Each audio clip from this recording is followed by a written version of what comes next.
Salut les rêveurs, donc toute première vidéo voilà, d'enseignement, ce que je vais appeler d'enseignement inspiré par la nature, c'est-à-dire des choses que je vois dans des moments de contemplation, de méditation, de marche dans la forêt, dans la nature, dans cette belle nature sauvage qui nous environne et qui est autour de nous mais qui vibre aussi à l'intérieur de nous. Et j'aimerais démarrer par quelque chose qui vient de m'arriver là il y a seulement quelques minutes. Et vous allez voir la tendance que pourrait prendre ce genre de petite vidéo pour vous montrer en fait que les enseignements de la vie et de la nature, avec un grand N, sont présents à chaque instant de la vie, à chaque minute, à chaque seconde. J'étais en train de faire la vaisselle. Et la vaisselle, j'ai une fenêtre devant moi qui me permet d'observer dehors là où il y a le rond de feu, là où j'ai positionné donc plein de roches. Ce qui s'est passé, c'est qu'en fait sur une de ces roches, il y avait un oiseau. Un merle, je dirais un merle. En tout cas, bref, il y avait un bel oiseau avec un buste un peu rouge-brun. Il était sur une des roches et il prenait le soleil. Il était là, posé. On voyait qu'il était vraiment gonflé. C'est comme s'il écartait un petit peu ses plumes pour emmagasiner de la chaleur. Parce que là, le froid est en train de tomber vraiment. On est en train d'aller vers du froid. Il emmagasinait de la chaleur et il était bien sur cette roche. Il profitait des rayonnements de la roche, du reflet du soleil sur la roche. Il était bien, il était calé. Et moi, du coup, je faisais la vaisselle et j'en profitais pour le regarder en même temps. Je le regardais, je le regardais, je le regardais. C'était beau. Je me disais, il est vraiment bien cet oiseau là, il a l'air bien calé. Et en fait, à un moment donné, je me suis dit, tiens, cet oiseau, il est bien calé, bah, je pourrais peut-être le filmer. Donc j'ai commencé à émettre l'idée d'aller chercher ma caméra pour le filmer, pour pouvoir le capter. Et j'ai aussi pensé, tiens, je pourrais dire à Nadia, tiens, viens voir, il y a un oiseau qui est en train de prendre le soleil tranquillement sur une roche, ça fait 5 minutes qu'il est là, il bouge pas. Ok ? Ces pensées, je les ai eues pendant 2 secondes. C'est tout de suite allé très vite. 2-3 secondes, je me suis dit, je vais prendre la caméra, je vais dire à Nadia. Hop. Au moment où j'ai émis cette idée, l'oiseau s'est envolé.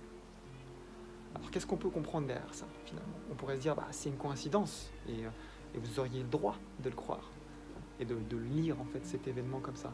Moi, j'y vois totalement autre chose. Ce que j'y vois, en fait, c'est simplement, à partir du moment où j'ai émis l'intention de faire quelque chose de cet instant pur, de nature sauvage, de vie, à partir du moment où j'ai eu l'intention d'en faire quelque chose, c'est-à-dire de l'utiliser, d'en faire un usage, même si c'est pour quelque chose de bon et de juste, le moment, il s'est évaporé en fait. Il est parti, il est passé le moment.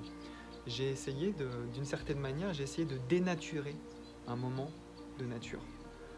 Alors, c'est pas toujours le cas, et finalement quand on est dans la captation, dans la contemplation d'images, c'est bien aussi puisqu'on partage ces images-là, mais là c'est certainement un moment que je devais m'offrir à moi et à moi seul. Ok ? Donc, quand j'ai émis l'intention de partager, d'entre guillemets, de capter, de capturer finalement ce moment, le moment, il est parti. Et je trouve ça hyper intéressant parce qu'en fait, des fois, quand on est dans la création d'images, quand on est dans le partage, quand on est dans la volonté de partager des enseignements, de diffuser des messages, on crée cette frustration et cette envie de toujours vouloir, entre guillemets, optimiser ce qui se joue devant nos yeux, ce qui se joue en nous. Mais parfois, il faut aussi accepter qu'on a des moments à vivre pour nous, qui sont aussi là pour nous nourrir, nous seuls. Et voilà, je vous en fais partager d'une autre manière, mais ce moment, du coup, je l'ai vécu. Et à un moment donné, j'ai voulu le faire basculer et j'aurais pas dû. Donc, ce qui est très important de retenir de ça, c'est simplement que parfois, il y a des moments qu'on doit vivre seulement nous, dans la contemplation, et en profiter pleinement, sans avoir envie ou émettre l'intention d'en faire quelque chose. Voilà, essayer de profiter parfois de la vie de manière totalement inconditionnelle, parce que la vie, elle est belle, et parce que des petits moments comme un simple oiseau qui est tranquillement posé sur une roche à prendre le soleil et à emmagasiner de la chaleur, c'est beau, et il faut en profiter comme ça. Voilà pour cette première vidéo les rêveurs, à la prochaine, bye bye.